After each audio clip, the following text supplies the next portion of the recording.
question of the day. Oh, never mind. Actually, look at that. Look at that autofocus. That's right. We've upgraded the camera systems here, and I'm so excited for that. After years and years and years of having the same camera, we went with a brand new one. It's got a little autofocus feature. It's still that same Canon DSLR that I love, but regardless, that's not why you're here. You're here for power. Those boards don't work on water unless you got power.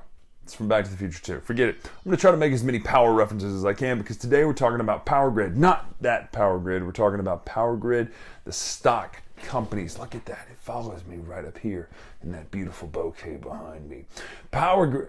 Do you feel powerful?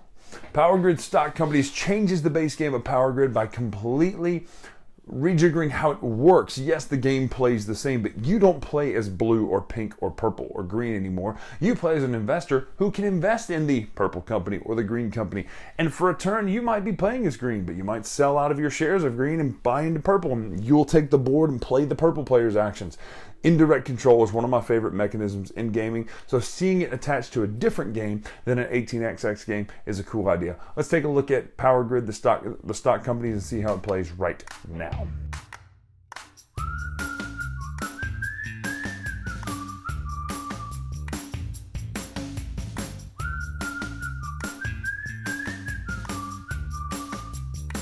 So this is Power Grid, the stock companies, not the main game. This, in fact, is the main game here, but we are actually taking a look at the stock company. Basically, the stock companies changes it to where it's a shares game where these shares become very important. Each of the different color companies has shares, 1, 2, 3, and you see the different types here based on the version of the game you're playing. It matches the art style of the version that you have, which is kind of nice that it does that, so it always kind of looks like the version you're playing. These are here for all 6 power companies that there are. There's also a bidding marker token here. These are very simply put shares that you will buy into the different companies. Now you will no longer play as yellow anymore. You'll no longer play as green anymore or blue anymore. Excuse me, yellow's you'll no longer play as yellow or blue or red. What you will do is you will be playing as one of the investors of the world, investing in these different stock companies that are available. You have all of the ones available from the game, and instead of blocking off areas on the map, which you would normally cut off some of the areas on the map here, you play with the whole map. Especially if you're in the United States here, it's easy to see. You play with the entire map available to you, not blocking off any of these. And the reason you do that is because even in 3 players, you play with all 5 companies out there. If you're playing with 6 players or more, if you're playing with a higher player count, you play with including the purple player. So the reason that matters is because there are going to be more companies than there are players in the game. What that means is you will be bidding on shares of these companies, and you will put the company's money here and your own personal money over here to the side. Shares that you have in companies here that you have into that company here, as well as the power plants that this company has. Now the company has power plants. You as a player do not.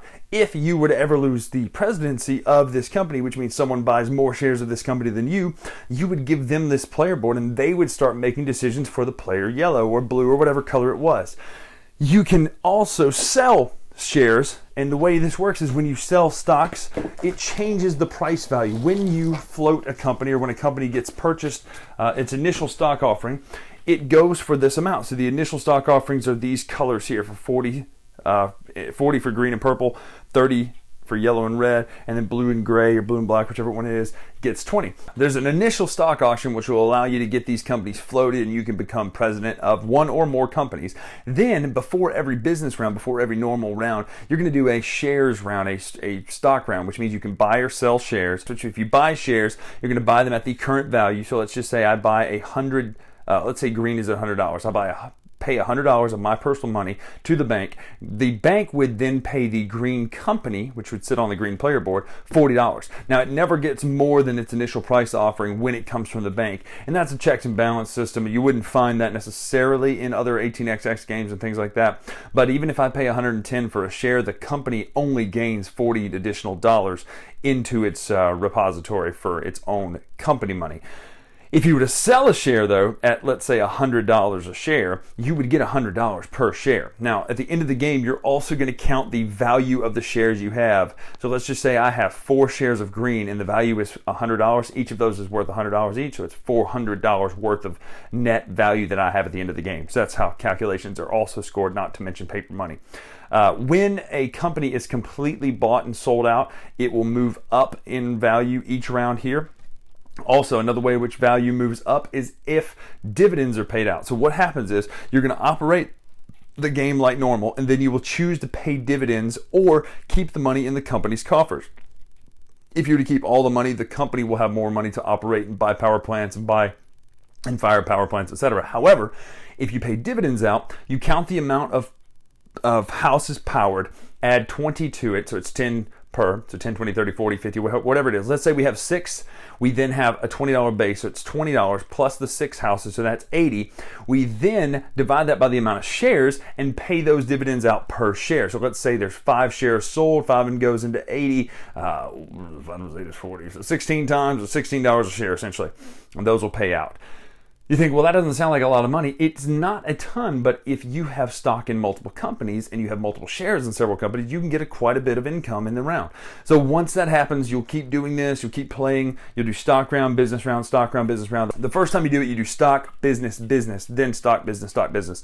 The game is played over 6 rounds. The person with the most money and wealth at the end wins the game. That is the differences in Power Grid, the stock companies. It really changes it up and makes it exciting, but you also see the different art style here for the other version of the game.